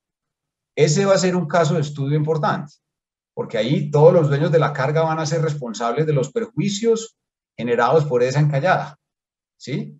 Y si yo traía carga en ese barco, pues yo voy a decir, voy al armador, pero aparentemente ese barco tenía una cascada de, el dueño del barco se lo había alquilado a un operador, que además se lo había subarrendado a otro operador, y eso tiene un riesgo gigante. Entonces, la recomendación es tener un seguro de riesgo de transporte adecuado. Muy bien, gracias. Tenemos otra pregunta por acá. Y dice uno de los participantes, ahorita estabas mencionando el transporte de ganado de genética porcina, pero entonces se pregunta, ¿y ganado vacuno, bovino? ¿Sí? Seguramente en alusión a los seguros. La pregunta exactamente es ¿cuál, perdón? ¿Si se puede? Voy a, voy a solicitarle más, avanzar Ok. un poco más con la pregunta. Mientras tanto, voy a hacerte otra pregunta que tenemos por acá en el chat. Dice, si uno compra CIF, ¿puede tener información a través del proveedor de las coberturas? ¿Tiene derecho a pedirlo? Claro que sí, claro que sí. Lo que uno tiene todo el derecho a pedirla. Lo que no creo que sea muy fácil es la posibilidad de negociar. ¿Sí? Por ejemplo, que te digan, los deducibles son del 30% del valor de la mercancía. Pues hombre, normalmente uno puede tener acceso a deducibles menores, del 10%, del 5%, dependiendo del evento. ¿Sí? Entonces, claro que yo puedo pedir el condicionado. Si me es satisfactorio, lo contrato, pero no creo que uno pueda llegar a negociar los términos de ese seguro. ¿Sí? Carlos, aquí nos entró una que nos dice que qué costo tienen estos seguros, que si es un porcentaje del valor de la carga o cómo se calculan. Sí. Entonces, una aseguradora lo que hace es evaluar el riesgo. ¿Sí? Y es una mezcla de cuál es el volumen estimado que yo voy a importar en el año. ¿Sí? Obviamente, mientras más volumen tenga, pues mejor tasa tendré, porque normalmente es ad valorem. Si la voy a contratar de cero, pues no tengo siniestralidad, pero si ya la tengo contratada, pues la siniestralidad histórica del año previo va a pesar, o sea, va a aumentar la tasa, y si tengo menor siniestralidad o nula siniestralidad, pues mi tasa tiende a bajar. ¿Sí? Lo segundo es también cuál es la experiencia que yo tengo en toda esa operación logística y a quiénes voy a contratar. Si yo voy a hacer operación, digamos, en vehículos propios o con operaciones de charter o con qué tipo de compañías. Cuando voy a hacer operaciones de charter, acabo de recordar un par de cosas importantes también para mencionar. ¿Qué me van a hacer? Me van a sublimitar la edad de los barcos. Obviamente es mucho más riesgoso un barco que tiene una edad superior a 20, 25 años que un barco mucho más nuevo. También a veces limitan las banderas. Entonces hay unos barcos, digamos, matriculados en Liberia, Irak, ese tipo de países normalmente hoy están excluidos, ¿sí? Tengo que hacer una verificación, tengo que pedir una verificación cuando voy a hacer un charter o voy a traer un barco par cargo o full cargo, de dónde es la bandera, ¿sí? Porque si de entrada me lo van a excluir, pues no lo debería aceptar bajo ninguna circunstancia. Y menos en charter, porque en el charter yo estoy trayendo todo el barco completo, digamos, bajo mi responsabilidad. Entonces tengo una exposición no solo en volumen, sino también pues, adicional por ser el charteador. Gracias. Ya por acá, don Arnaldo Castillo aclaró sobre su pregunta. Dice, ¿qué puntos se consideran para compra de seguro al momento de exportar ganado bovino? Perfecto. Entonces, lo primero es una póliza específica para ello. Yo tengo experiencia en importaciones de animales vivos, tanto genética avícola como genética porcícola, pero básicamente va a funcionar de la misma naturaleza. Es una póliza específica o que tenga coberturas específicas para ganado. ¿Qué tengo que garantizar ahí? ¿Cuál va a ser el medio de transporte? ¿Cómo voy a garantizar, o mi transportista va a garantizar que mi ganado pues, permanezca vivo durante el transporte? ¿Cómo va a ser la alimentación? ¿Cómo va a ser la refrigeración o el tema de aireación de las bodegas de ese transportista? Tuvimos un evento lamentable en una importación que hicimos aérea de cerdos y falleció más o menos el 35% de esa importación que hicimos por temas de aire acondicionado. El medio de transporte, digamos, el transportista aéreo apagó el aire acondicionado y por temperatura los cerdos fallecieron. Hay que verificar que yo tenga condiciones adecuadas, que ese transportista tenga las condiciones idóneas y adecuadas para que ese ganado bovino, pues obviamente llegue a vivo y en buenas condiciones al puerto de destino. ¿Sí? Normalmente Colombia ha hecho exportaciones de ganado bovino vivo, pues de ganado, a Arabia, a países donde tiene tránsitos de 35, 45 días. Entonces, tengo que estar muy consciente y tener unas condiciones idóneas de transporte. Listo, gracias, Juan Felipe. Vamos a seguir entonces. Si quieres, no tenemos por ahora más preguntas. Vamos a tener otro pequeño espacio al final para hacer más preguntas. Perfecto. Así que adelante, continuamos. Muchas gracias. Perfecto. Vamos ahora entonces a hablar de gestión de riesgo de tipo de cambio. Y nuevamente, como ahorita lo mirábamos en la exposición de Ricardo, esto es un tema de gestión de riesgos. Entonces, tengo dos preguntas para hacerles. La primera es, ¿cuál es mi negocio? ¿En qué negocio estoy? Y por lo que entiendo, ustedes son productores de proteína. Ese es mi negocio. Mi negocio no es especular con monedas. Entonces, viene la segunda pregunta. ¿Yo por qué quiero especular con monedas si ese no es mi negocio? Si mi negocio fuera especular con monedas, entonces yo los invito a venda sus plantas, cierre toda su operación, consígase 5 traders junior, los pone en una oficina y hace un negocio de especulación con monedas de una forma mucho más eficiente. No hay que tener un aparato productivo para ello. ¿Sí? Entonces, mi primera observación es, enfóquese en su negocio. Y su negocio es producir proteína, o si tiene fábrica de alimento balanceado, pues producir alimento balanceado con el menor costo posible, o producir proteína con el menor costo posible y tener un margen de intermediación en la producción de la misma. Enfóquese en su negocio. ¿Qué es el riesgo cambiario? Es el riesgo que se presenta cuando yo tengo transacciones en monedas diferentes a la moneda de la empresa. Sé que hay interlocutores aquí o asistentes de diferentes países de Latinoamérica, espero no pues, hablar de diferentes monedas, pero aplica para todos los países que ustedes, en los que ustedes operan, ¿sí? Tengo transacciones en monedas diferentes, bien sea importaciones, tengo exportaciones o créditos en moneda extranjera. Esa diferencia de moneda es lo que me implica un riesgo cambiario. Cuando yo no lo gestiono adecuadamente, tengo un problema de riesgo cambiario.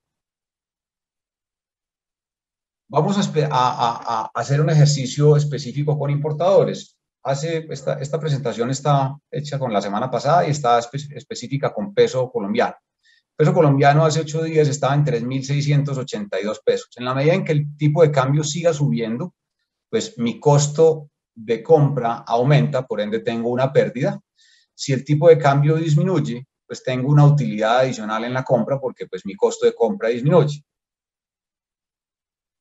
¿Qué me permite? Bueno, tengo dos tipos de coberturas cambiarias. Una cobertura natural, que es cuando proviene de mi propio negocio y es básicamente una cobertura natural de balance, es cuando yo importo mercancías, vamos a suponer, en aras del ejercicio tengo importaciones por $1 millón, pero adicionalmente hago exportaciones por una cuantía similar que además cruzan en los momentos de cierre de balance, en cuantía y en tiempo, y en monto similar. ¿Listo?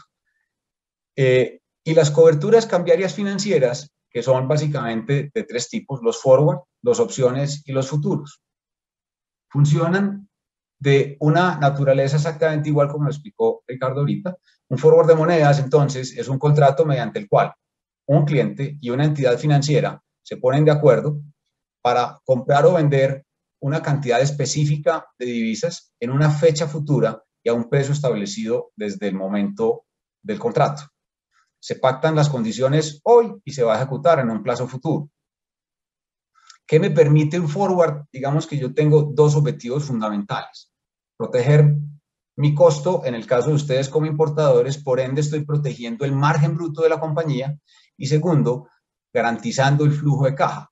Si yo ya negocio ese $1 millón que tengo en exposición de importaciones, negocio mi precio futuro desde hoy, yo ya sé cuánto voy a girar por él, independiente de si en esa fecha de ejercicio la relación de tipo de cambio con esa divisa aumenta o disminuye. Yo ya sé cuánto voy a girar. ¿Cuáles son las condiciones de un negocio? De este negocio, yo tengo una tasa spot, que es la tasa vigente, está fluctuando en el mercado, ¿sí? Normalmente, digamos, los mercados como el peso colombiano funciona de 8 de la mañana a 1 de la tarde. Hay mercados mucho más líquidos como el peso mexicano o como el real brasilero que tienen mercados funcionando casi que 24 horas. El monto o el valor nominal, vamos a decir, voy a hacer una importación de $1 millón, ¿sí? Es la cantidad que el banco me va a vender. El plazo o la fecha de vencimiento, supongamos que necesito esos dólares en 30 días, hago una importación y le voy a pagar a mi proveedor en 30 días.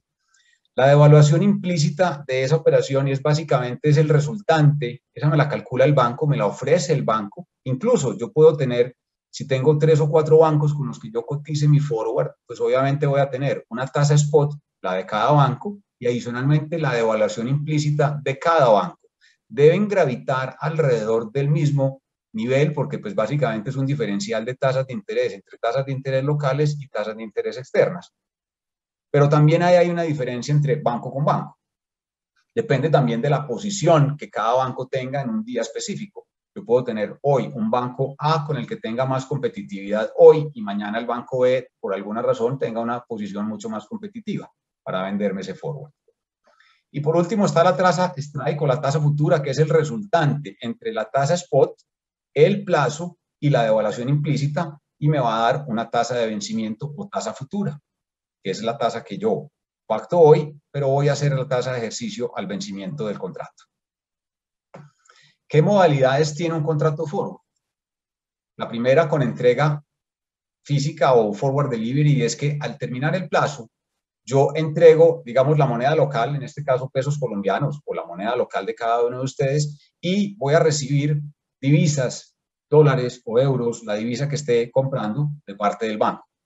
Y la otra modalidad, que es muy similar a la forma en que se liquidaban y nos mostraba ahorita Ricardo los futuros, y es sin entrega física o non-delivery o NDF, non-delivery forward, y es una liquidación por compensación. Y yo lo que hago es comparo, no hay entrega física, comparo el valor de ejercicio mío, el valor futuro, contra el valor del spot en ese momento. Y simplemente o le pago al banco o el banco me paga. Si yo tengo una tasa de ejercicio, digamos, compré por un valor inferior a lo que está en el mercado, el banco me paga. Y si yo estoy comprando por un valor superior al spot de esa fecha futura, yo le pago al banco. Vamos a ver que en el final, cuando yo hago una operación NDF, termino pagando al mismo precio de ejercicio al que yo compré o negocié. Vamos a hacer un forward de importación. Entonces, tenemos una importación de $100,000 que vamos a pagar en 30 días. Cotizamos con nuestro banco, digamos, local, y también un paréntesis importante. ¿Qué posibilidad o cómo puedo negociar forward o tener un cupo de forward con mi banco?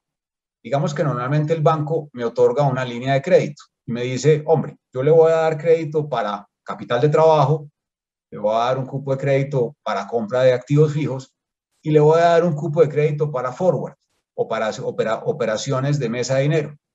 Normalmente en Colombia, un forward, digamos, consume cupo equivalente al 10% de su valor nominal hasta operaciones de 6 meses, entre el 15 y el 20% para operaciones de 6 meses a un año en adelante. ¿Sí? Entonces yo con una línea de crédito que el banco me otorga ya tengo la posibilidad de hacer forwards de compra o de venta. Continuando con el ejemplo entonces, tasa spot 3.682, el monto que es el valor nominal $100,000, dijimos que es un plazo de 30 días, cotizando las devaluaciones implícitas, hoy nos dice el banco 2.5 efectivo anual, y eso me da una tasa strike que básicamente la calculo con las tasas con la fórmula, perdón, de valor futuro financiera, me da 3.689,57, o sea, 7 pesos con 57 centavos de devaluación.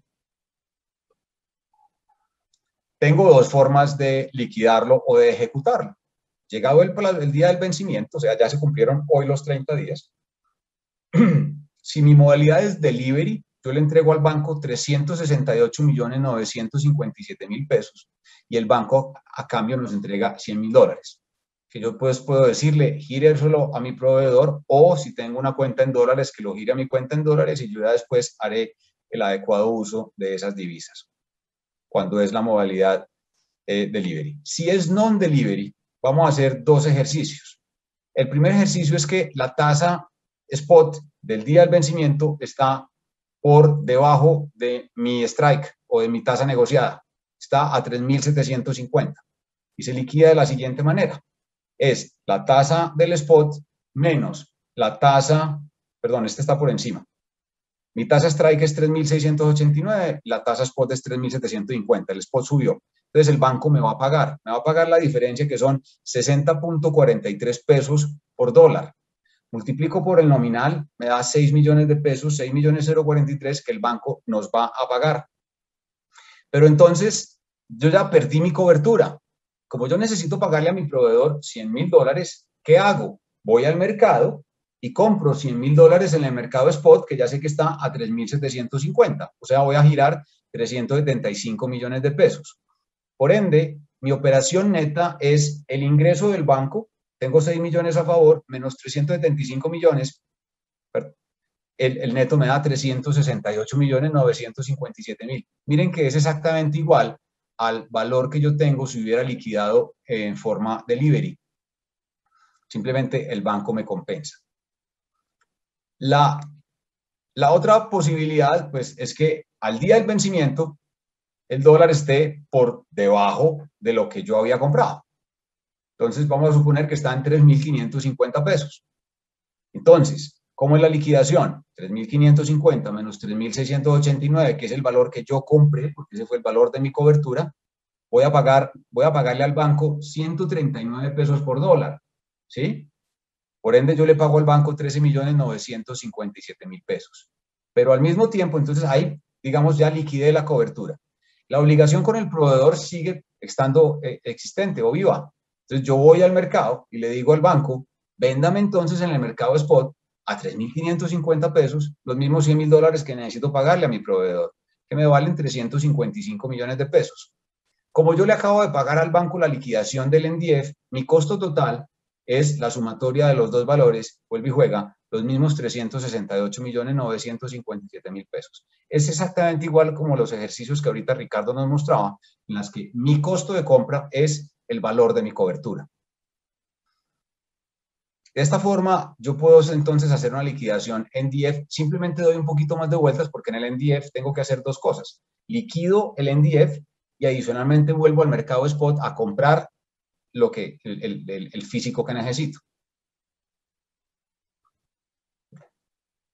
Voy a complementar con un par de cosas adicionales y es, para tomar las decisiones de comprar forward o de intervenir en el mercado, de participar en el mercado de divisas, pues obviamente tengo que ir mejorando mi toma de decisiones y aquí hay un par de análisis complementarios que son análisis técnico, que es revisar o mirar a estudios técnicos que se fundamentan en el comportamiento de precios, del nivel de precios de ese subyacente.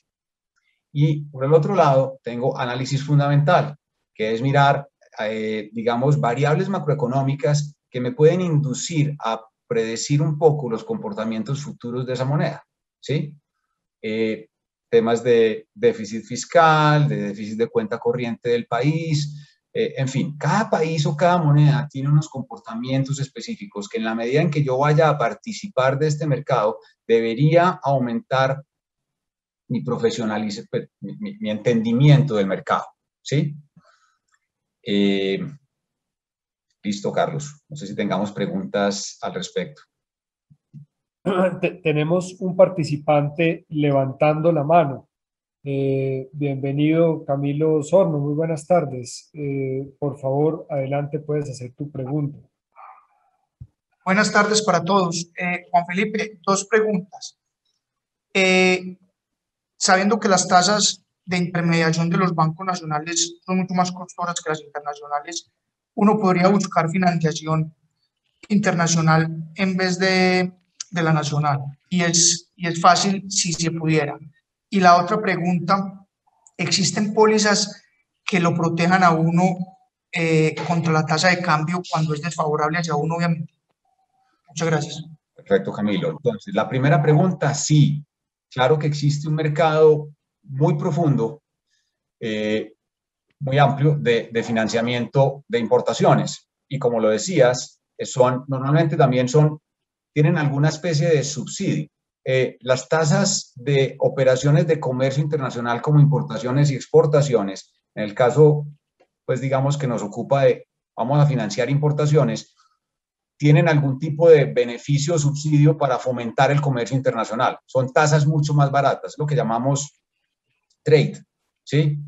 Entonces, giros financiados de importaciones, podés encontrar tasas mucho más baratas que si vas a hacer una operación equivalente como capital de trabajo en dólares, ¿sí? Y es el mismo plazo, el mismo monto, pero la naturaleza de la operación tiene un beneficio en tasa. Entonces, claro que es un mecanismo adicional de abaratar la deuda o abaratar tu costo financiero. Cuando le pongo la cobertura, ya lo vuelvo un crédito en moneda local, porque un crédito en moneda extranjera que tiene una cobertura cambiaria se convierte per se en un crédito sintético, en un crédito en pesos o en la moneda de turno. Respondida, pues así doy respuesta a tu primera pregunta. La segunda pregunta es, hombre, no hay unas pólizas que cubran ese riesgo cambiario. Finalmente es una adecuada gestión de tu riesgo cambiario con estos instrumentos derivados, bien sean opciones. Acabamos de ver los forward porque digamos que el objeto de esta charla era que fuera, digamos, la más básica de las herramientas, pero no hay una póliza para ello. Haciendo eco también de lo que mencionaba Ricardo, la invitación es entiendan el mecanismo y una vez entendido el mecanismo, pues hacer una operación en la que estén haciendo una adecuada gestión de su riesgo, ¿sí? Un importador siempre tendrá entonces que salir a comprar divisas, así como cuando ustedes entonces, como consumidores de grano, tienen que salir a comprar futuros. Gracias, Juan Felipe. Tenemos otra pregunta por acá, un par de preguntas. La primera es, ¿estas herramientas están disponibles en todos los países? Creería que sí. Conozco con detalle, como les mencionaba, digamos que hay unos países con mucha más profundidad. Colombia ya tiene muy desarrollado el mercado de forward. El mercado de opciones ha venido desarrollándose, pero pues no es tan profundo como el mercado de forward. Y lo segundo es que la volatilidad implícita de peso dólar ha hecho que las opciones se encarezcan en Colombia.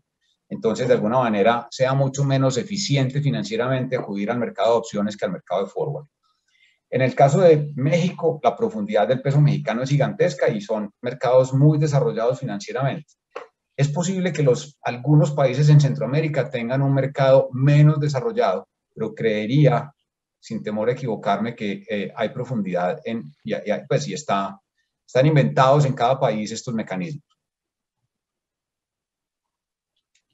Gracias. Tenemos otra pregunta por acá. Dice lo siguiente. ¿Tienes alguna recomendación de una publicación que permita hacer seguimiento a los movimientos de moneda extranjera? No. A ver, ese ya es un desarrollo y una competencia que uno va desarrollando con el tiempo, ¿sí? Finalmente aquí la recomendación es especializarse en la lectura de ese mercado, empezar a leer temas de macroeconomía de su mercado, de su país, en primera instancia, para hacer algo de análisis fundamental y adicionalmente, con apoyo de su banco local, todos los bancos locales en general tienen análisis técnico todos los días, soportes, resistencias, algunos tipos de análisis como los retrocesos de Fibonacci, hay pues 50.000 tipos de análisis técnico. Entonces aquí la invitación o la sugerencia es empiece a educarse en el mercado que usted opera, ¿sí? Y tiene que estar enterado obviamente de temas de macroeconomía mundial. ¿Cómo así? Si nuestra moneda, digamos, divisa más transada es el dólar, pues es muy importante estar también viendo qué hace la Reserva Federal en cuanto a tasas de interés, en cuanto a planes de expansión monetaria, porque eso va a afectar normalmente el comportamiento de mi divisa en relación al dólar. Muy bien, Juan Felipe. Una pregunta. Perdóname, Alejandro, ¿tienes más preguntas? Por aquí tengo una, Carlos, que nos dice lo siguiente. Definitivamente hoy en día no es suficiente con ser solo buenos porcinocultores. Tenemos que poder entender los mercados internacionales de granos, de monedas, el tema de aseguramiento, etcétera. ¿Qué opciones nos recomiendan, ya sea asociarnos en grupos, cooperativismo, para ver de qué forma podemos salir adelante en estos mercados tan competitivos? Sí, estoy de acuerdo con eso. O sea, cada vez hay que tener más profesionalización. Y son tramos, perdón, mírenlo con la óptica de gestión de riesgos.